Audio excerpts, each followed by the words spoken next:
Is it for me? It's not for you, it's for your uncle. Is the letter for me? It's not for you, it's for your uncle.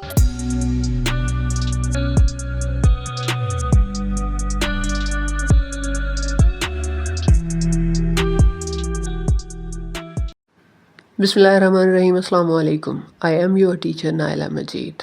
आज बात करेंगे narration की कहानी की। Direct और indirect के बारे में बात होगी, इंट्रोडक्शन होगा, इम्पॉर्टेंट चेंजेस के बारे में बात करेंगे। जब नरेशन का वर्ड यूज़ करते हैं तो आपके जहन में पहला ख्याल क्या आता है? यही ना कि किसी की बात को बयान किया गया है। नरेशन का मतलब ही होता है बयान करना।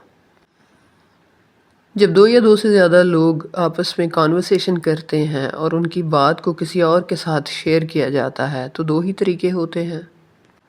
एक ये कि या तो हूबहू उसके अल्फाज को बयान कर दिया जाए वैसे ही जैसे उसने अदा किए हैं, या फिर ऐसा अंदाज़ अपनाया जाए कि बात तो वही रहे लेकिन अल्फाज कुछ रद्द-व-बदल के साथ बयान किए जाते हैं।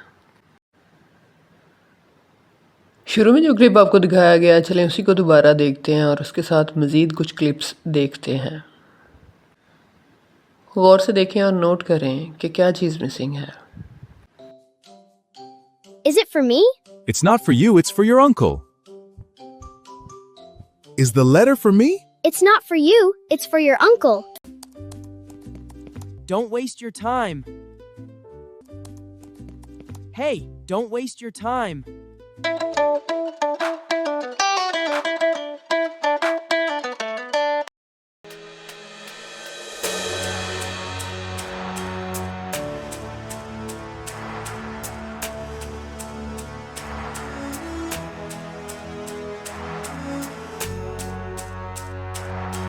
फर्स्ट क्लिप में बात तो हूबहू वही मौजूद थी, लेकिन बात करने वाले का जिक्र कहीं नहीं था।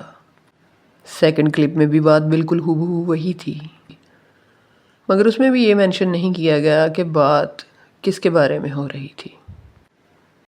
और थर्ड क्लिप में भी ऐसा ही कुछ था कि बात सुनी गई और जाकर बयान कर दी गई हूबहू उन्हीं अल्फाज में, जबकि उसमें कुछ चेंजेस ज़रूरी थे। बस इसी को नरेशन कहते हैं। दो या दो से ज़्यादा लोग जब आपस में बात करते हैं तो उसको डायरेक्ट स्पीच कहते हैं, मगर जब वही बात हमने किसी और को जाकर बतानी हो तो उसको इनडायरेक्ट स्पीच कहते हैं। उसमें कुछ चेंजेस करना ज़रूरी होते हैं, जैसा कि प्रोनाउंस चेंज हो जाते हैं, टाइम एंड प्लेस चेंज हो जाता है, रिपोर्टिंग वर्ब चेंज हो जाती है, टेंस चेंज हो जाता है, इवन पंक्चुएशन भी चेंज हो जाती है। और सबसे ज़्यादा मज़े की बात इनडायरेक्ट में ये है कि इसमें सिवाय फुल स्टॉप के और कोई पंक्चुएशन यूज़ नहीं होती। डायरेक्ट और इनडायरेक्ट स्पीच के बारे में सबसे प्रोमिनेंट फीचर यही है कि इनडायरेक्ट स्पीच पंक्चुएशन को ज़्यादा पसंद नहीं करती। हाँ जी, इसको फुल स्टॉप ही ज़्यादा पसंद है। बाकी की तकरीबन सारी पंक्चुएशन ख़त्म हो जाती है जब बात इनडायरेक्ट स्पीच में की जाती है। नरेशन में होने वाले चेंजेस को समझने से पहले हमारे लिए ये जानना ज़रूरी है कि नरेशन में यूज़ किए गए सेंटेंसेस का स्ट्रक्चर क्या होता है, इसके सेंटेंसेस की क्या फॉर्मेशन होती है। तो ये जान लें कि इसमें दो क्लॉजेज़ होती हैं, डायरेक्ट में भी और इनडायरेक्ट में भी। लेकिन सबसे मेजर डिफरेंस पंक्चुएशन का होता है। डायरेक्ट में बहुत ज़्यादा पंक्चुएशन का इस्तेमाल किया जाता है, कॉमा होता है, इन्वर्टेड कॉमास होते हैं, मार्क ऑफ इंट्रोगेशन होता है या फिर मार्क ऑफ एक्सक्लेमेशन होता है। जबकि इनडायरेक्ट में ऐसी कोई चीज़ नहीं होती, सिर्फ फुल स्टॉप होता है। चूँकि इसमें दो क्लॉजेज़ होती हैं तो दोनों क्लॉजेज़ के अलग अलग नाम हैं। जिस हिस्से में बात करने वाले के बारे में बयान किया जाता है या फिर जिस हिस्से में रिपोर्टर के बारे में बात होती है उसको रिपोर्टिंग वर्ब कहते हैं, रिपोर्टिंग क्लॉज भी कहते हैं और रिपोर्टिंग स्पीच भी कहते हैं। जबकि दूसरी क्लॉज को जो इन्वर्टेड कॉमास के अंदर होती है उसको रिपोर्टेड वर्ब, रिपोर्टेड स्पीच या रिपोर्टेड क्लॉज कहा जाता है। डायरेक्ट स्पीच में कंजंक्शन का यूज़ नहीं होता, उसके बजाय कॉमा यूज़ किया जाता है। जबकि इनडायरेक्ट नरेशन में किसी न किसी कंजंक्शन का यूज़ किया जाता है जिसे हम कनेक्टर कहते हैं। अब रिपोर्टेड और रिपोर्टिंग वर्ब का डिफरेंस समझ लेते हैं, क्योंकि अक्सर बच्चे इसी में कन्फ्यूजन का शिकार होते हैं। रिपोर्टिंग वर्ब या रिपोर्टिंग स्पीच वो वाला हिस्सा होता है जिसमें बात करने वाला या रिपोर्ट करने वाला हमें ये बताता है कि बात की किसने है। यहाँ पे देखें, he said, she said, Ali said, Sara said, the teacher said, my father said, the doctor said, the manager said, the policeman said, they said. एक बात आपने नोट की होगी कि सबके साथ सैड का वर्ड आया है। जी हाँ, जब डायरेक्ट नरेशन में बात की जाती है तो फिर सैड का वर्ड ही मोस्टली यूज़ होता है। कभी कभी आस्क भी आ जाता है, कुछ और वर्ड्स भी आ सकते हैं, बट मोस्टली जो वर्ड यूज़ किया जाता है वो सैड है। ये हमारी रिपोर्टिंग क्लॉज, वर्ब, स्पीच जो भी कह लें उसका एक इम्पॉर्टेंट हिस्सा है। और रिपोर्टेड स्पीच वो वाला हिस्सा होता है जिसमें असल बात बताई जाती है। जैसा कि आप स्क्रीन पर देख सकते हैं कि कुछ एग्जांपल्स आपके सामने शेयर की गई हैं। इसकी ख़ास पहचान सिर्फ यही होती है हमारी रिपोर्टेड क्लॉज की या रिपोर्टेड वर्ब की या रिपोर्टेड स्पीच की, जो भी कह लें, कि ये हमेशा इन्वर्टेड कॉमास के अंदर होती है। और कभी कभी ऐसा भी होता है कि पहले रिपोर्टेड स्पीच लिखी जाती है और बाद में रिपोर्टिंग वर्ब लिखी जाती है। तो ऐसी सूरत हाल को, ऐसे सेंटेंसेस को इन्वर्टेड डायरेक्ट नरेशन कहते हैं।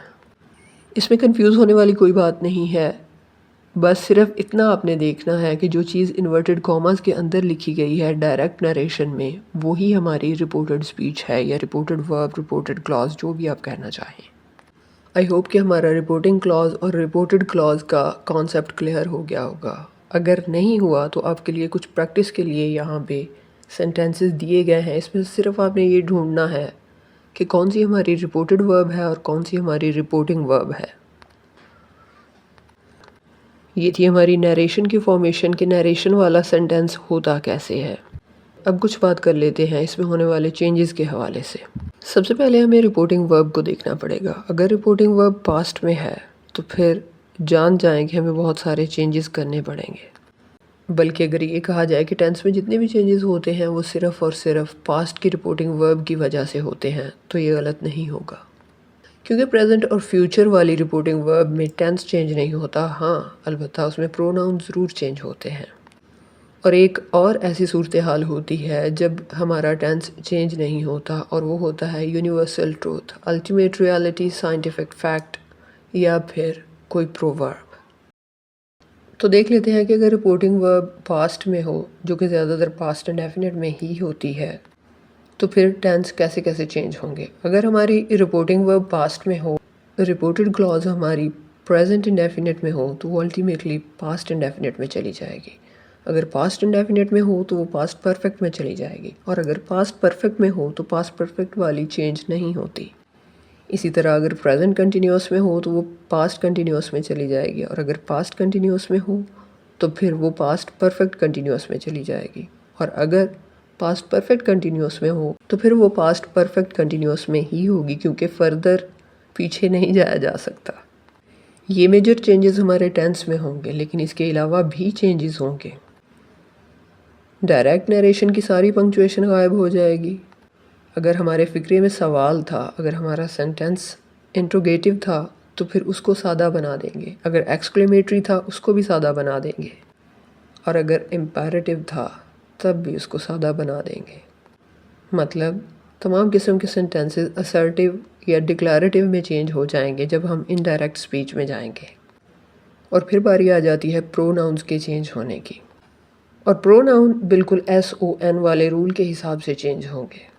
मतलब अगर सब्जेक्ट में फर्स्ट पर्सन होगा तो वो हमारी रिपोर्टिंग वर्ब के सब्जेक्ट के हवाले से चेंज हो जाएगा, और अगर सब्जेक्ट में हमारा सेकंड पर्सन होगा तो सेकंड पर्सन हमेशा ऑब्जेक्ट के हवाले से चेंज होगा, और अगर थर्ड पर्सन आ जाए यानी ही, शी, इट, दे आ जाए तो रिपोर्टेड वर्ब का सब्जेक्ट कभी चेंज नहीं होता। आई होप कि आपके की कॉन्सेप्ट्स क्लियर हो गए होंगे नरेशन के बारे में। नरेशन की 2 फॉर्म्स होती हैं, डायरेक्ट और indirect. Direct speech quotation marks के साथ होती है, जबकि इनडायरेक्ट स्पीच की पहचान यही होती है कि उसमें कोटेशन मार्क्स नहीं होते। कंजंक्शन का यूज़ करते हैं, प्रोनाउंस चेंज होते हैं। 3 हालतें ऐसी हैं कि हमारा टेंस चेंज नहीं होता। प्रेजेंट, फ्यूचर के अंदर अगर हमारी रिपोर्टिंग वर्ब हो तो टेंस चेंज नहीं होगा। साइंटिफिक फैक्ट हो, यूनिवर्सल ट्रूथ हो या फिर कोई प्रोवर्ब हो। तो टेंस चेंज करने की ज़रूरत नहीं होती। टेंस सिर्फ एक ही हालत में चेंज होता है, जब हमारी रिपोर्टिंग वर्ब पास्ट में हो, तो फिर टेंस बैक शिफ्ट करेगा। जो प्रेजेंट में है वो पास्ट में चला जाएगा, और अगर पास्ट में है तो फर्दर पास्ट में चला जाएगा। अपना ख्याल रखिएगा। अल्लाह हाफिज़।